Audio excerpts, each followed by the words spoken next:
നമസ്കാരം, വണ്ടി ബസാറിൻ്റെ പുതിയ വീട്ടിലേക്കും സ്വാഗതം കേട്ടോ. അപ്പോൾ ഞാനുള്ളത് പോട്ടയിലാണ്, ചാലക്കുടി അടുത്തുള്ള പോട്ട.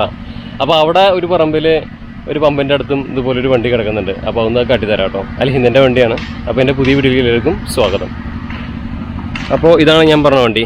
അപ്പോൾ ഇത് നമ്മുടെ പോട്ട ആശ്രമത്തിനൊക്കെ അടുത്ത്, ചാലക്കുടി അടുത്ത് അൽഹിന്ദ് കിടക്കുന്നുണ്ട് കേട്ടോ. അപ്പോൾ അതും കണ്ടീഷൻ മോശമൊന്നുമല്ല, നേരത്തെ പറഞ്ഞ പോലെ തന്നെ സ്കാനിയനാണ് വണ്ടി. അപ്പോൾ നമ്മളിതുപോലത്തെ വീഡിയോ ഒരുപാടൊന്നും ചെയ്യാൻ ഉദ്ദേശിക്കുന്നില്ല. ഞാൻ എൻ്റെ കണ്ണിൽ കാണുന്ന കുറച്ച് വണ്ടികൾ ഒന്ന് നിങ്ങൾക്ക് കാട്ടിത്തരുന്നു, അല്ലെങ്കിൽ പരിചയപ്പെടുത്തി തരുന്നു, അത്രയേ ഉള്ളൂ കേട്ടോ. അപ്പം ഇതും സ്കാനിയനാണ് വണ്ടി. ഇവിടെയും ഒരു കാട് പ്രദേശമാണ്. ഇതിൻ്റെ ഉള്ളിൽ ആകെ കാട് പിടിച്ചിട്ടാണ് കിടക്കണേ. ഇവിടെ പണ്ട് കുറേ വണ്ടികൾ കിടന്നിരുന്നത്. അപ്പുറത്തൊരു ലൈലൻഡ് കിടക്കുന്നുണ്ട് കേട്ടോ. ഹൈവേ ആണ് പോണത്. അപ്പോൾ അൽഹിന്ദാണ് ഈ വണ്ടിക്ക്. പക്ഷേ വലിയ കംപ്ലൈൻ്റ് ഒന്നുമില്ല, അധികം വൃത്തികേടായിട്ടൊന്നുമില്ല. എല്ലാം സെറ്റായിട്ട് തന്നെയാണ് കിടക്കുന്നത്. ഉണ്ടല്ലേ, നല്ല ക്ലീൻ ആയിട്ട് തന്നെയാണ് കേട്ടോ. വണ്ടി ഫ്രണ്ടിൽ നിന്ന് കാട്ടിത്തരാം. വിൻഷീൽഡ് മാത്രം കുറച്ചൊന്ന് അതിൻ്റെ മുകളിൽ കറ പിടിച്ചിട്ടുണ്ട്. അതൊക്കെ വൃത്തിയാക്കാൻ പറ്റുന്നതുള്ളൂ.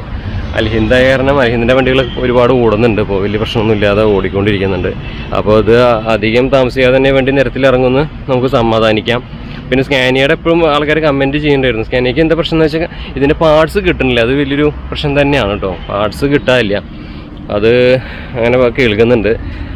പിന്നെ ഇതിൻ്റെ എനിക്ക് ക്രാഷ് കാർഡൊക്കെ നോക്കി തുരുമ്പെടുത്തിട്ട് ആകെ കൊളായില്ലേ. നമുക്ക് ഞാൻ ജസ്റ്റ് ഇപ്പുറത്തുനിന്ന് കാട്ടിത്തരാം. ഇവിടെ ലോറി കിടക്കണം നോക്കി. ഇത് എത്ര വീലാണ്? 1, 2, 3, 4, 5, 6, 12 വീല് ലോറി കേട്ടോ. അപ്പോൾ ഈ സൈഡിൽ നിന്ന് നോക്കുമ്പോൾ ഇങ്ങനെയൊക്കെയാണ് ഇതിൻ്റെ അവസ്ഥ. ഒരു കാട് ആയിട്ട് കിടക്കണത്, വണ്ടി കിടക്കണ ഏരിയ ഈ ഭാഗം കണ്ടില്ലേ, ആ കാട് പിടിച്ചൊക്കെ തന്നെ കിടക്കുന്നത്. വണ്ടിയുടെ വീലിൻ്റെ ഭാഗം നോക്കി. ഇത് കോവിഡ് സമയത്ത് കയറ്റിയിട്ടുള്ള വണ്ടി കേട്ടോ. അപ്പോൾ 1-2 വർഷം ആയി പോയി വണ്ടി ഇവിടെ കിടക്കാൻ തുടങ്ങിയിട്ട്. പക്ഷേ എന്താണെന്നറിയില്ല, വണ്ടി ഇടയ്ക്ക് വന്ന് ഇവിടെ കഴുകിയിടുന്ന കാരണമാണെന്ന് അറിയില്ല കേട്ടോ. അധികം വണ്ടിക്ക് വലിയ കറയോ അങ്ങനത്തെ സംഭവങ്ങൾ, പച്ചപ്പോ അങ്ങനെയൊന്നും അധികം പിടിച്ചിട്ടില്ല. ഇല്ല എന്ന് പറയാൻ പറ്റില്ല. ഇപ്പോൾ ഈ ഒരു ഭാഗം നോക്കി, ഇവിടെയൊക്കെ ആകെ പച്ചപ്പും കാര്യങ്ങളൊക്കെ ഉണ്ട്. ഈ സൈഡിലൊക്കെ ഉണ്ട് അത്. പക്ഷേ ബോഡിക്കൊന്നും വലിയ കാര്യമായിട്ടൊന്നും പറ്റിയില്ല. നമ്മളിപ്പോൾ സ്വതവേ എടുക്കുന്ന വണ്ടിയുടെ അപേക്ഷിച്ചിട്ട് ഈ വണ്ടിക്കൊന്നും അധികം ബുദ്ധിമുട്ട് അല്ലെങ്കിൽ വൃത്തികേടായിട്ട് നമുക്ക് തോന്നുന്നില്ല. ഇത് ബാക്ക് വീലിൻ്റെ ഏരിയയാണ്. ഇത് 13.5 അല്ലെങ്കിൽ 13.7 മീറ്റർ ലെങ്ത് ആ വണ്ടിയാണ് കേട്ടോ. കണ്ടാൽ തന്നെ അറിയാം, ഫേസ് കണ്ടില്ലേ, നല്ല വലുപ്പമുള്ളൂ. അപ്പോൾ ഇതിൻ്റെ ആ ബാക്ക് വീലും അതിൻ്റെ സംഭവങ്ങളൊക്കെ കണ്ടില്ലേ, ഇങ്ങനെയാണ് അതിൻ്റെ ബാക്ക് വീലും സംഭവങ്ങളൊക്കെ തന്നെ. ഒരു കാടിൻ്റെ ഉള്ളിൽ തന്നെയാണ് വണ്ടി കിടക്കണേ. കാട് എന്ന് പറഞ്ഞാൽ കാട് പ്രദേശം നല്ല കേട്ടോ. ഒരു പറമ്പാണ്, ആ പറമ്പിലാണ് കൊണ്ടുപോയിട്ടേക്കണേ. പക്ഷെ മൊന്തയാണ് മൊത്തം. നമുക്കത് അതുകൊണ്ട് തന്നെ എന്താ പറയുക, ആ സൈഡിലേക്കൊന്നും പോകാനായിട്ട് കുറച്ച് ബുദ്ധിമുട്ടുണ്ട്. എന്നാലും ഇവിടെ നിന്നിട്ട് എടുത്ത് കാട്ടിത്തരാം. ഈ തൊട്ടാവാടി എന്നൊക്കെ പറയില്ലേ, അങ്ങനത്തെ കുറേ വേസ്റ്റുകളൊക്കെ ഇവിടെ കിടക്കുന്നുണ്ട്. ബാക്ക് ഇങ്ങനെയാണ് അതിൻ്റെ അവസ്ഥ വരുന്നത് കേട്ടോ. വണ്ടിക്കൊന്നും വലിയ കാര്യമായിട്ട് പറ്റിയിട്ടില്ല. അൽഹിന്ദ് ട്രാവൽസ്, alhind.com വേറെ വണ്ടികളൊക്കെ ഇപ്പോൾ ഹൈദരാബാദിലേക്കൊക്കെ ഇപ്പോഴും ഓടിക്കൊണ്ടിരിക്കുന്നുണ്ട്. വലിയ വിഷയമൊന്നുമില്ല. അപ്പോൾ വണ്ടി കിടക്കുന്ന ആ സ്പോട്ട് മാത്രം വീട് നോക്കാമല്ലേ, ആ സ്പോട്ട് മാത്രം നോക്കി വൃത്തിയിട്ട് കിടക്കണം. എന്തായാലും എൻജിൻ്റെ ഭാഗം അതിന് ഒരു കുഴപ്പമില്ല. ഈ സൈഡിലേക്ക് നടക്കാം നമുക്ക്. ഫുള്ള് തൊട്ടാവാടി മുള്ളുകളാണ്. പാമ്പങ്ങനെ സംഭവങ്ങളുണ്ടോയെന്ന് അറിയില്ല. അപ്പോൾ ഇതൊക്കെയാണ് ഇതിൻ്റെ അവസ്ഥ കേട്ടോ. സൈഡിൽ നിന്ന് നോക്കുമ്പോൾ, ഈ സൈഡിൽ നിന്ന് നോക്കുമ്പോൾ ഇതൊക്കെയാണ് അതിൻ്റെ അൽഹിന്ദ് ട്രാവൽസ് എന്നൊക്കെ .com എന്നൊക്കെ എഴുതിയിട്ടുണ്ട്. Lowest fairs on airlines, bus tickets and tour packages Alhind. ഇത് കണ്ണൂരിലുള്ള ഗ്രൂപ്പാണ് അൽഹിന്ദ് എന്ന് പറഞ്ഞാൽ, വലിയ ഗ്രൂപ്പാണ്. അപ്പോൾ വണ്ടിക്ക് വലിയ കാര്യമായിട്ടൊന്നും പറ്റിയിട്ടില്ല. ഇൻറ്റീരിയറിൻ്റെ അവസ്ഥ എന്നറിയില്ല. എനിക്കിപ്പോൾ വലിയ സീനൊന്നുമില്ല. അതുകൊണ്ട് ഈ വണ്ടി പെട്ടെന്ന് ഇറങ്ങുമെന്ന് വിചാരിക്കാം. എന്തായാലും ഈ വണ്ടി കിടക്കാൻ തുടങ്ങിയിട്ട് കുറച്ച് ആയിട്ടുണ്ട്, 1-2 വർഷമായിട്ടുണ്ട് കിടക്കാൻ തുടങ്ങിയിട്ട്. വണ്ടിയുടെ ഹൈറ്റിലേക്ക് ആ ഭാഗം നോക്കി, ഈ വണ്ടിയുടെ ഇത്രയും ഭാഗത്തേക്ക് മൊന്ത കയറിയിരിക്കുന്നു. ഈ ഭാഗത്ത് അതിൻ്റെ ഉള്ളിൽ ബാക്ക് വീല് കാണാനില്ല. അതിന് അത്രയ്ക്കും മൊന്ത, അതിന് കാട് കയറിയിരിക്കുന്നു. എന്താ ചെയ്യാല്ലേ, അത്രയും നല്ല ഒരു കാലത്ത് എങ്ങനെയൊക്കെ ഓടിയിരുന്ന വണ്ടികളാണ് ഇങ്ങനെ കിടന്നിട്ട് നശിക്കണേ. ഭയങ്കര ഒരു അവസ്ഥയാണ്. ഇവിടെ വേറെയും കുറേ വണ്ടികൾ കിടന്നിരുന്നു കേട്ടോ. നമ്മുടെ ട്രാവൽ മേറ്റൊക്കെ നമ്മൾ റിവ്യൂ ചെയ്ത ബസ്സില്ലേ, അതൊക്കെ ഇവിടെയാണ് അവർ ഷെഡ് അവരുടെ ഇവിടെയാണ് ഡാർലിഗേറ്റഡ് ട്രാവൽ മേറ്റിൻ്റെ വീഡിയോ ഒക്കെ ഞാൻ ചെയ്തിട്ടുള്ളതാണ്. കാണാത്തവരടുത്ത് കാണട്ടെ, ടൂറിസ്റ്റ് ബസ്. അപ്പോൾ ഈ വണ്ടിയുടെ അവസ്ഥ ഒക്കെ ഇങ്ങനെയൊക്കെയാണ്. ഞാനിപ്പോൾ ഈ വണ്ടി ഇങ്ങനെ കുറേ ഇവിടെ കിടക്കുന്നത് കാണുന്നു. അപ്പോൾ അതുകൊണ്ട് തന്നെ ഒരു വീഡിയോ എടുത്ത് ചെയ്യാമെന്ന് വിചാരിച്ചു.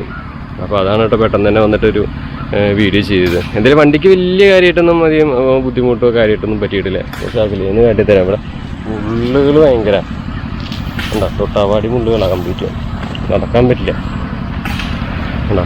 ഇങ്ങനെയാണ് അതിൻ്റെ ഒരു സെറ്റപ്പ് വരുന്നത്. എന്തായാലും നല്ല നല്ല വണ്ടികൾ ഇങ്ങനെയൊക്കെ നശിക്കുന്നത് കാണുമ്പോൾ ഒരു വിഷമമാണ്. ഈ വണ്ടി പിന്നെ പെട്ടെന്ന് ഇറങ്ങുമെന്ന് വിചാരിക്കാം നമുക്ക്. കാരണം എന്താ വെച്ചാൽ ഇത് അലീന്തൻ്റെ വണ്ടികൾ ഇപ്പോൾ കുറേ അവർ ഇറക്കി ഓടാൻ തുടങ്ങിയിട്ടുണ്ട്. കേരളയൻസിൻ്റെ വീഡിയോ കാണാത്തവർ ഒന്ന് എടുത്ത് കാണാം കേട്ടോ. അതാണ് ഭയങ്കര ശോകം പരിതാപകരം എന്നൊക്കെ പറയുന്ന രീതിയിൽ കിടക്കണ വണ്ടി. അപ്പോൾ നമുക്കിനി ഏത് വഴി പോകണം? ഈ വഴി പോകണം. വഴിക്ക് പോയാൽ മൊന്ത അങ്ങനെ കാട്. അയ്യോ കൊളുത്തി പിടിച്ചു കംപ്ലീറ്റ്. തൊട്ടാവാടി മുള്ളുകൾ കാൽമ കയറി. നോക്കിയേ പോണ അവസ്ഥ നോക്ക്. ഇതിൻ്റെ ഉള്ളിൽ കൂടെ കയറണേ വീഡിയോ.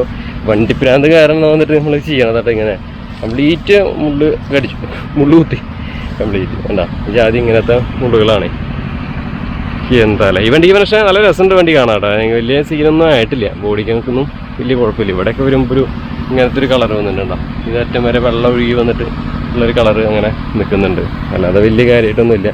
ഫ്രണ്ട് വീലിൻ്റെ ഭാഗം നോക്കി തൊട്ടാവാടി മുള്ളൊക്കെ കുടുങ്ങിയിട്ട് വേറൊരു മുള്ളാശം ഇവിടെ കുടുങ്ങി നിൽക്കുന്നുണ്ട്. മാറും. അപ്പോൾ അതിൻ്റെ ഉൾഭാഗം കണ്ടോ. എന്തായാലും വണ്ടിക്ക് വലിയ സീനില്ല കേട്ടോ. എൻ്റെ ഒന്നും അധികം ബുദ്ധിമുട്ട് പറ്റിയിട്ടില്ല. എന്തായാലും നമുക്ക് ഫ്രണ്ടിലേക്ക് തന്നെ കിടക്കാം.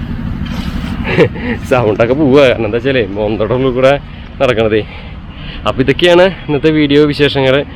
വണ്ടിക്ക് വലിയ കാര്യമായിട്ടുള്ള ഒരു സീനൊന്നും പറ്റാത്ത കാരണം നമുക്ക് കുറച്ച് സമാധാനം ഈ വീഡിയോ കാണുന്നവർക്ക് ഒരു സമാധാനം ഉണ്ടായിരിക്കും. വണ്ടി ഇങ്ങനെ ശോകമായിട്ടില്ലല്ലോ എന്ന് ചിലരൊക്കെ പറയുന്നു. ഈ എന്തിനാ അത്ര ബുദ്ധിമുട്ട് ഇതൊക്കെ എടുക്കണത്, നിനക്കെന്താ ഇത്ര വിഷമം, മുതലാളിക്കില്ലാത്ത വിഷമം നിനക്കെന്തിനാന്നൊക്കെ പറയും. അങ്ങനെയല്ല ചേട്ടന്മാരെ, നമുക്ക് ഒരു വണ്ടി ഇതുപോലെ നമുക്ക് മേടിക്കാൻ പറ്റുമോ? അല്ല നമ്മുടെ സുഹൃത്തുക്കൾക്ക് ഇത് പറയണ കമൻറ്റ് ചെയ്യുന്ന ആൾക്കാർക്ക് മേടിക്കാൻ പറ്റും. ഇത്രയും വില കൂടിയ 1.5 കോടി വിലയുള്ള വണ്ടികളൊക്കെ ഇത് ഇതൊക്കെ കിടന്ന് നശിക്കുമ്പോൾ നമ്മളാ ഒരു സ്വതവേ നമ്മൾ അങ്ങനെ പറഞ്ഞു പോണതാണ്. അപ്പോൾ ഇത് വണ്ടിയോടൊക്കെ ഇഷ്ടമുള്ള ആൾക്കാർക്ക് അത് ഒരു വിഷമമായിട്ട് തോന്നും. അല്ലാത്ത ആൾക്കാർക്ക് അതൊരു എന്താ പറയുക സാഡസ്റ്റ് ചിന്തയുള്ള ആൾക്കാർക്ക് ഇതൊക്കെ ഇത് കാണുമ്പോൾ ഒരു ആനന്ദവും സന്തോഷമൊക്കെ തോന്നും. അത്രയേ ഉള്ളൂ. അപ്പോൾ അങ്ങനെ വന്നിട്ട് കമൻറ്റ് ചെയ്യും. അത്രയേ ഉള്ളൂ. അല്ലാതെ നമ്മളതിനൊന്നും ഒന്നും പറയാനില്ല. കൂടുതൽ കമൻറ്റ് പറഞ്ഞ എന്താ കാര്യം.